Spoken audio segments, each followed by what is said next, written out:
So, let me tell you about this guy named Steve. Steve is the kind of guy who makes you think, how does he keep getting away with this? Spoiler alert, he doesn't.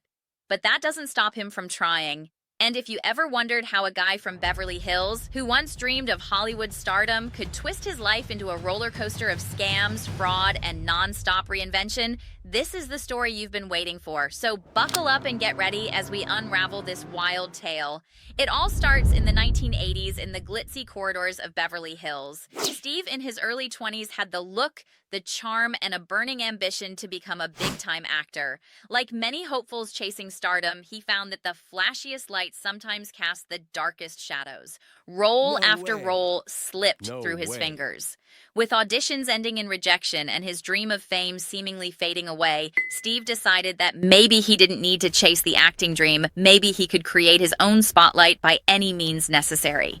In an era when most of us were discovering the magic of the telephone, Steve saw opportunity in every ring. He took to cold calling like a magician performing a risky trick. With unbridled confidence, he would pick up the phone and convince unsuspecting people that he held the key to financial freedom. He promised outrageous deals and sound investments, all delivered in a friendly, upbeat tone that made listeners believe he was on the verge of a breakthrough.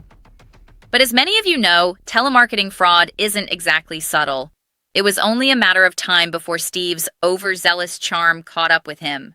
One fateful day, his barrage of calls landed him square in front of the law. His very first arrest was immortalized by a classic mugshot, with Steve sporting that cool hair bro style that he would become known for. Fast forward to the 1990s, and Steve's knack for reinventing his scams reached new heights, both in boldness and absurdity. He launched one of his most talked-about cons, the solar-powered clothes dryer. In magazine ads plastered all over, he touted this invention as a revolutionary, eco-friendly breakthrough. For a mere $49.95, you could own a piece of futuristic laundry technology. Sounds too good to be true? Well, it gets crazier. When the products delivered were opened by hopeful customers, they found nothing more than a plain old clothesline. Yes, technically the sun does power the drying process, but for almost $50? That was a hard sell. And yet, with the cold logic of a con man, Steve argued that he had delivered exactly what was advertised. He even boasted about raking in over $1 million from the scam, though honestly, that number is more legend than fact. But Steve wasn't content with just phone scams and invisible appliances.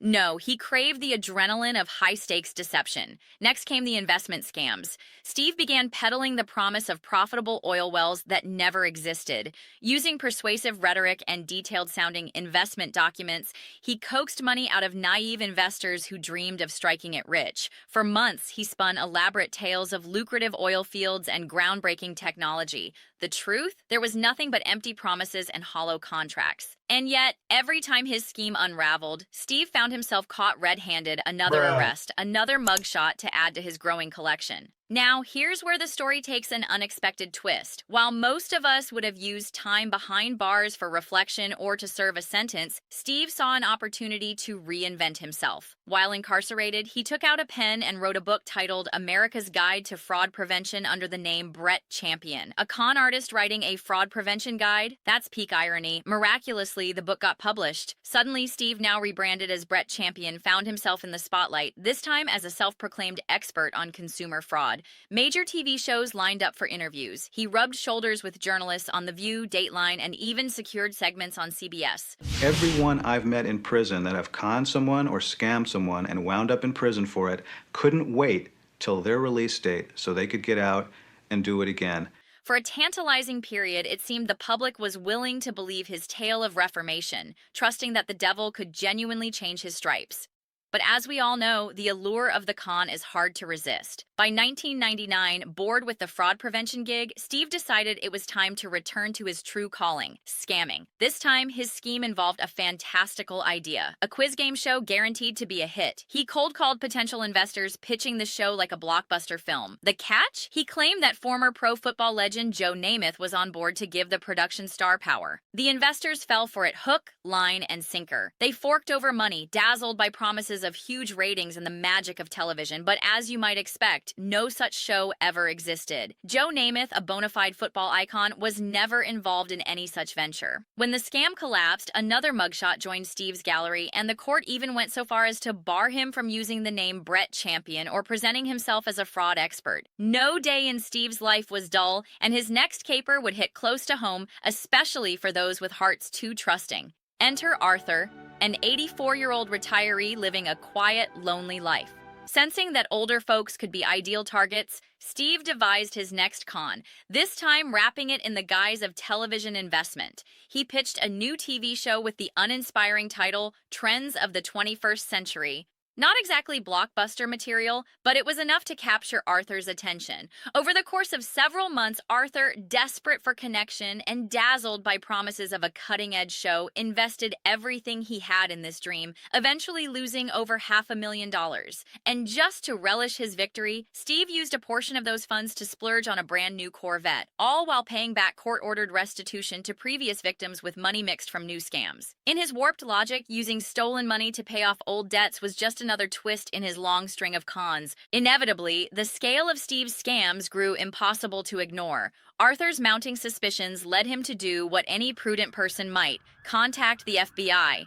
That's right, the feds began tapping Steve's every move. Wiretaps, surveillance, and meticulous investigation turned his world upside down. By 2003, law enforcement had amassed enough evidence to act decisively. The feds swooped in as the evidence against Steve piled up like a house of cards. Another arrest, another painful mugshot for the record, and a long, winding trial followed. The media latched onto his story as if it were a blockbuster film with twists and turns that left the audience gasping in disbelief. You'd think that spending years in prison would steer someone toward redemption. Not Steve. Even behind bars, he kept plotting. In a particularly audacious move, he learned about a woman on the outside whose brother was serving a life sentence for a murder he maintained was not his fault. Seizing the opportunity, Steve devised a new extortion scheme. He wrote her a letter hinting at explosive evidence that could exonerate her brother if only she could cough up $100,000. Naturally, the woman refused, and when rejection came, Steve's response was brutal. Utilizing connections from his inmate network, he arranged for a couple of goons to menace her home with threats. The intimidation escalated, and soon the FBI's investigative net tightened further around him. After years spent juggling frauds, dodging law enforcement, and being repeatedly thrown behind prison bars, Steve had an odd sort of comeback. In 2018, fresh out of prison and with a reputation that was part legend, part cautionary tale, he turned his attention to the digital age. Embracing the culture of modern media, Steve launched his very own podcast. Here's the twist. He now uses his notorious past as the content of his show.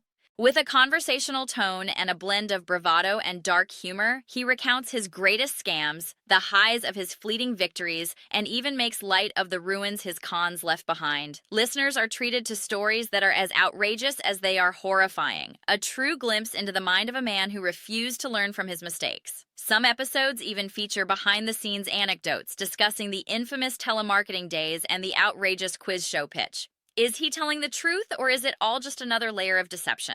It's hard to say.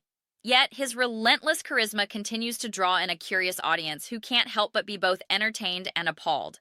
So what do we make of Steve's convoluted life? His saga is a deep dive into the darker corners of ambition, where dreams twist into schemes and decency is sacrificed at the altar of quick cash. His story is more than just a sequence of scams. It's a reflection on human nature and the lure of easy money, even if that money is tainted. Each scam, from the cold-calling con to the incredulous clothesline ruse, tells us that sometimes the promise of success can drive people to cross lines they never thought they would. Steve's ability to reinvent himself, switching from actor to con artist, from fraud prevention pundit to podcast host, demonstrates how fluid a persona can be when built on deception. In his world, the difference between genius and fraud is often razor thin. Here's the takeaway, folks. If something sounds too good to be true, it probably is. Whether it's a flashy ad online or a smooth-talking stranger on the phone, the promise of instant wealth, fame, or a miracle invention is often the hook for a dangerous con.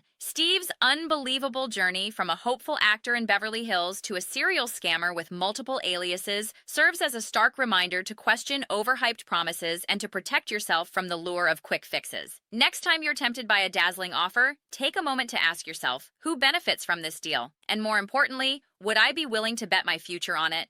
In a world brimming with digital scams and false facades, staying alert is the best protection you can have. And so, our tale comes full circle.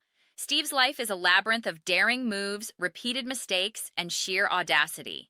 Even after facing the long arm of the law repeatedly, he managed to pivot and repackage himself in every conceivable way. Today, as he hosts his podcast and entertains thousands, we're left to wonder, has he truly reformed, or is the thrill of the scam simply too addictive? This story isn't just about one man's misadventures. It's a cautionary tale about ambition, greed, and the human penchant for believing in miracles that may only exist in the realm of illusion. Whether you're an investor, a consumer, or just someone mesmerized by the extraordinary, remember that every promise of a quick success hides its own risks.